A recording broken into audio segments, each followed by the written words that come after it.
Hello students, good morning to all of you. आज हम हमारा जो नया चैप्टर शुरू कर रहे हैं, दैट्स द एरिया। तो एरिया को समझने के लिए आपने सबसे पहले ये समझना पड़ेगा कि 2D, 1D, 2D, 3D ये क्या होते हैं बच्चों। जैसे 1D है, एरिया से पहले हमें एक बात का पहले पता होना चाहिए, इसकी डायरेक्शन कितनी होती है। जैसे 1D में होता है ओनली 1 डायमेंशन, 2D में होता है 2 डायमेंशन, एक 0D भी होता है बच्चों। क्या होता है 0D। जैसे 0D में तो आ जाएगा बच्चों, मान लो पॉइंट आ जाएगा, क्या आ जाएगा एक पॉइंट। जैसे बच्चों पॉइंट की कोई लेंथ नहीं होती, कोई ब्रेथ नहीं होती। लेंथ, ब्रेथ, हाइट, इन तीनों में से कोई भी नहीं होती, क्योंकि पॉइंट की बच्चों ने तो कोई डायरेक्शन होती, ना कोई ब्रेथ होती, ना कोई हाइट या डेप्थ होती। तो बच्चों वो 0D में आएगा, 0 डायमेंशन। अभी बच्चों इसके बाद आएगा 1D। 1D में आती है बच्चों एक लाइन। 1D में क्या आती है, एक लाइन, जैसे जिसकी लेंथ हो, जिसकी ओनली लेंथ, ब्रेथ और हाइट इन दोनों के इसमें नहीं होगी। जैसे बच्चों हम कभी भी कोई भी जैसे मान ले लेंथ की चीज लेने जाते हैं तो हम उसके लेंथ में मेजरमेंट करेंगे। जैसे हम कहते थे कि इस दीवार की लेंथ कितनी है, तो 1D में है। यदि हम किसी भी दुकान पे हम कोई रस्सी लेने जाते हैं बच्चों, कोई रोप लेने जाते हैं, तो उसमें क्या कहेंगे, हमें रस्सी की हमें इतनी लेंथ चाहिए, तो बच्चों वो क्या आ जाएगी हमारी 1D में आती है, जिसमें ओनली क्या हो बच्चों, लेंथ हो, जिसमें कोई ब्रेथ ना हो। अभी मेन टॉपिक है बच्चों हमारा 2D का। तो 2D में क्या होगा बच्चों, 2 डायमेंशन। 2 डायमेंशन मतलब बच्चों जिसका लेंथ भी होती है और जिसकी ब्रेथ भी होती है। इट मींस क्या है बच्चों, this is of the related to plane figure. तो एरिया हमेशा किसका होता है बेटा, कुछ ना कुछ प्लेन का होता है। फॉर एग्जांपल हमें कोई भी चीज, जैसे मान ले हमने जमीन लेनी है बच्चों, क्या लेनी है, जमीन। तो जमीन में बच्चों जैसे हम लैंड लेंगे, कोई किसी से लेंगे, तो बच्चों उसके अंदर हमारी उसकी कुछ लेंथ होगी, कुछ ब्रेथ होगी। तो हम ऐसा नहीं कि भाई इतनी लेंथ की तो मेरे को जमीन दे दे, अकेली लेंथ की तो जमीन हो ही नहीं सकती बच्चों। तो इसके हिसाब से जैसे हमें कोई भी चीज जैसे परचेज करनी होती है, जैसे फॉर एग्जाम्पल बच्चों मान लो यही एक पेज है, ये क्या एक पेज है बेटा। तो पेज है, तो इसका हम एरिया फाइंड आउट करेंगे। तो क्या करेंगे, इसके चारों तरफ इसकी कुछ तो लेंथ होगी बच्चों, ये लेंथ, ये क्या हो जाएगी, ब्रेथ। ये हमारे इसके जैसे मान लो सेम इसमें चलेगा बच्चों, रेक्टेंगल में चलेगा। इसमें चलेगा ये रेक्टेंगल में। देखो इस रेक्टेंगल की कुछ लेंथ है और कुछ क्या है, ब्रेथ है। ऐसे ही रेक्टेंगल हो या स्क्वायर हो, स्क्वायर की लेंथ और ब्रेथ दोनों सेम होती है, बस ये डिफरेंस हो जाता है। तो बच्चों अभी इसका क्या निकाला हमने, एरिया। तो एरिया में जैसे कुछ लेंथ और कुछ ब्रेथ, तो इसका मेजरमेंट के लिए हमें कुछ ना कुछ पैरामीटर चाहिए, लेंथ चाहिए और ब्रेथ चाहिए। तो बच्चों हमें आज तक चीजों को हम रटते आए हैं। जैसे हमने फॉर्मूला रटा है भी, ये लेंथ इंटू ब्रेथ आता है 1/2। जैसे ट्राइंगल का एरिया होता है 1/2 इंटू में बेस इंटू में हाइट, इसका एरिया ऑफ ट्रायंगल ये है 1/2 इंटू में बेस इंटू में हाइट। तो बच्चों ये हमें इस तरीके से याद करने बेटा, हमें ये रटने ना पड़े, म्यूजिक ना करनी पड़े। जैसे बच्चों ये रेक्टेंगल है, ये रेक्टेंगल है बच्चों, तो इसका हमें एरिया फाइंड आउट करना। वैसे तो हमें पता सिंपल लेंथ इंटू ब्रेथ है, सबको पता है इस चीज का, लेकिन आया ये कहां से। तो बच्चों देखो मान लो हम लेंथ को बेटा हम एक यूनिट में कन्वर्ट कर लेते हैं। जैसे एक, जैसे मान 1 यूनिट लेंथ है, एक जैसे ये 1 यूनिट 1 यूनिट 1 यूनिट, इसके हिसाब से हम इसको क्या कर लिया बेटा, हमने इसको डिवाइड कर लिया। जैसे L है मान लो 1 2 3 4 5 6 7 8 9 10। L क्या बच्चों, 10, ठीक है ना।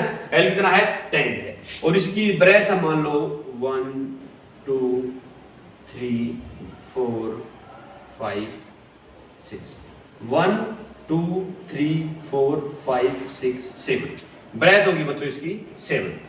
तो बेटा देखो हमें हमारा 1 यूनिट देखो यहाँ पे है और 1 यूनिट क्या है, ये है।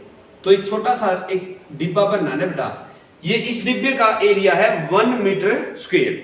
मतलब बच्चों हमने इस पूरे एरिया को हम इसके रेस्पेक्ट में हमें फाइंड आउट करना है। तो बेटा ये 1/1 का है ये, तो टोटल क्या है, कितने बनेंगे इसके अंदर, जैसे 1 2 3 4 5 6 7 8 9 10। ठीक है। 10 के बाद 11 12 13 14 15 16 17 18 19 20, 20 से यहाँ तक 30 हो जाएगा, 40 50 60 70। तो ऐसे टोटल डी पे कितने हो जाएंगे बताइए 70।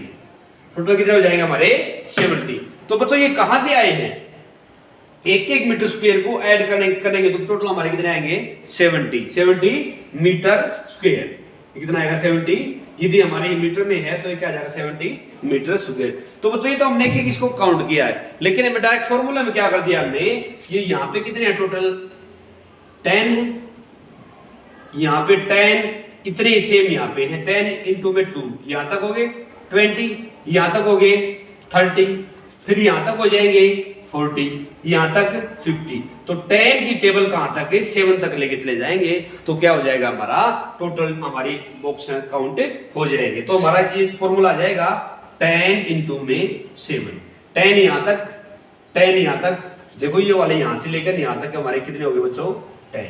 ऐसे ये हमारे 10 बॉक्स हो गए, ये भी हमारे 10 बॉक्स हो गए। तो ऐसे 7 बार करके तो क्या आ जाएगा हमारा 7 मीटर स्क्वायर। तो बेटा अब ये 70 मीटर स्क्वायर आया हमारा बच्चों। तो ये हमारी क्या हमारी लेंथ है और ये क्या हमारी ब्रेथ है।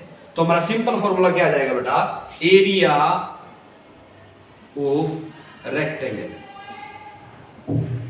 Equal to length into breadth. तो जिस यूनिट में हमारी लेंथ और ब्रेथ होगी बेटा उसी यूनिट का स्क्वायर में हमारा क्या जाएगा बच्चों एरिया ऑफ रेक्टेंगल। तो बच्चों ये तो था हमारा एरिया ऑफ रेक्टेंगल। तो बेटा अभी एरिया हमारे और भी बहुत सारी चीजों के होते हैं, जैसे हमारे अभी प्लेन फिगर्स की बात आ गई, यदि एरिया की बात आ गई तो बच्चों देखो हमारा प्लेन फिगर्स में बहुत सारी फिगर्स होती है।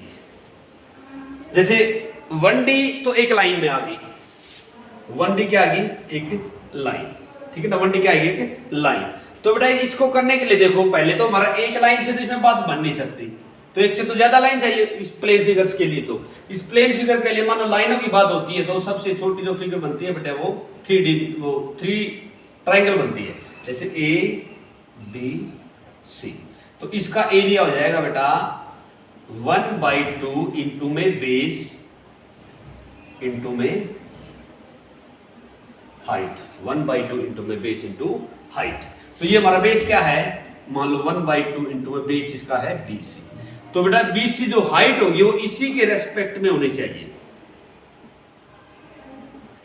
इंटू में AD, या फिर हमारी H है। ऐसा नहीं कि बेटा हमने बेस ये ले लिया और हाइट हमने ये वाली ले लेंगे तो हमारा ये रॉन्ग हो जाएगा बच्चों, ठीक है। तो इसके हिसाब से हमारा क्या हो जाएगा 1/2 इंटू BC इंटू में AD। तो हमारा क्या हो जाएगा एरिया बन जाएगा। देखो बच्चों अभी हमारी आ गई ट्रायंगल। तो ट्रायंगल के बाद इसके बाद क्या है, 3 साइड है इसकी, इसके बाद आ जाएगी क्वाड्रिलेटरल, इसके बाद क्या आ जाएगी है क्वाड्रिलेटरल।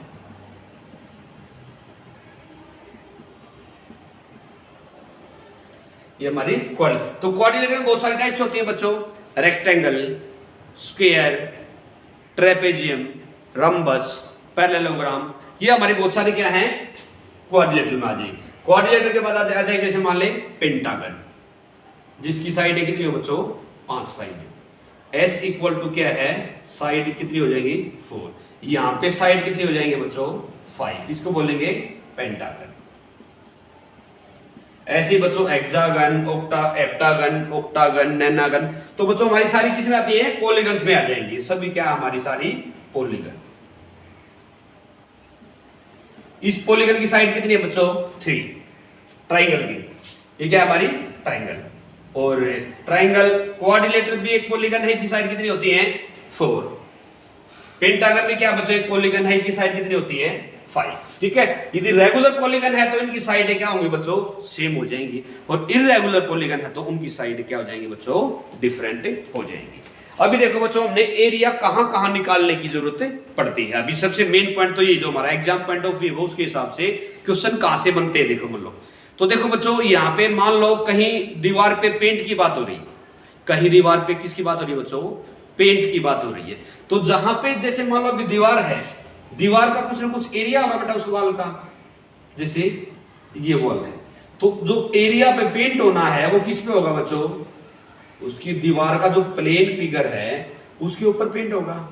तो जहां पे बच्चों पेंट की बात आ जाती है वहां पे हम क्या निकालेंगे, एरिया।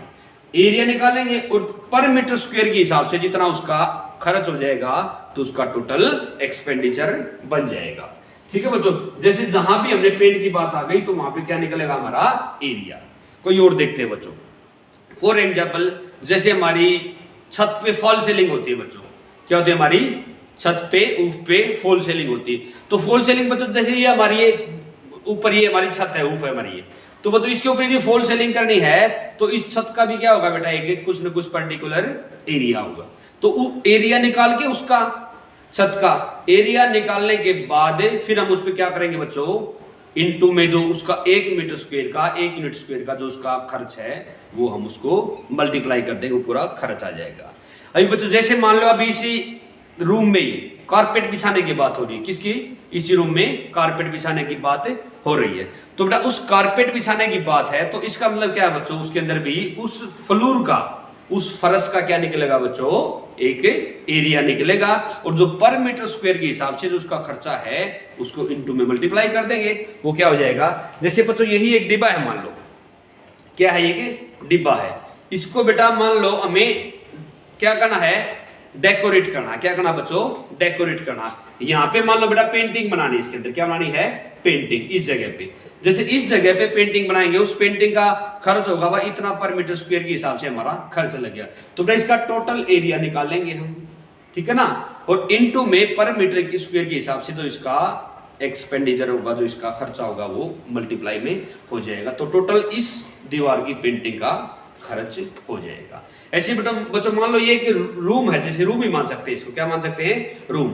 तो बेटा ये जैसे मान लो इस टाइप से ये रूम, ठीक है, तो इस टाइप से रूम है। तो बच्चों यहाँ पे इसकी दीवार छत है, ये क्या हमारी छत है, तो इसके ऊपर फॉल सीलिंग होगी, ठीक है। तो इसके ऊपर जैसे मान लो बेटा ये इसकी लेंथ है, ये इसकी हाइट है और ये इसकी ब्रेथ है। देखो बेटा ये है ब्रेथ, यहाँ पे ये लेंथ है, देखो ये वाली लेंथ, ये वाली लेंथ है, ये वाली इसकी ब्रेथ होगी। और बेटा जैसे यहां से यहां तक ये क्या है,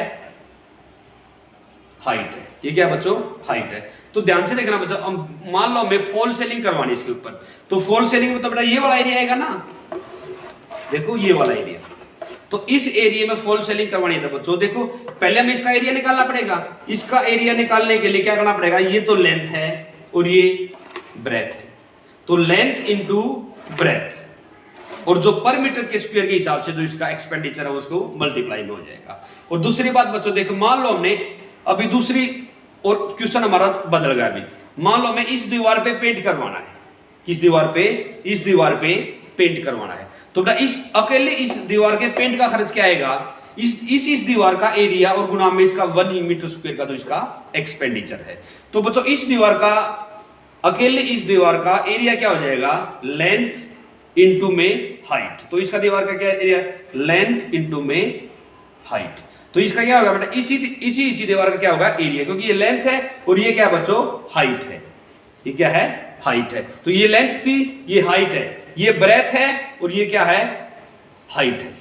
तो इस दीवार पे यदि हमें पेंट का खर्च हो जाएगा तो इसका क्या हो जाएगा बेटा, इसका अब एरिया निकालेंगे b इंटू में h, b इंटू मैच हो गया। तो अभी जो इसके मीटर स्क्वायर के हिसाब से जो इसके ऊपर एक्सपेंडिचर जो खर्च हो रहा है इंटू में वो हो जाएगा। तो मेन बात है बच्चों, जिस एरिया पर्टिकुलर एरिया का हमने जो पेंट वगैरह का है या फिर कोई और डेकोरेशन का है उसका एरिया निकालेंगे और उसका मीटर स्क्वायर के हिसाब से उसका कितना खर्च है या फिर पर यूनिट स्क्वायर के हिसाब से जो उसका खर्च है उसको मल्टीप्लाई कर देंगे। That's will be our required expenditure of that area. And इसी के साथ बच्चों हम अपनी वीडियो फिनिश करते हैं।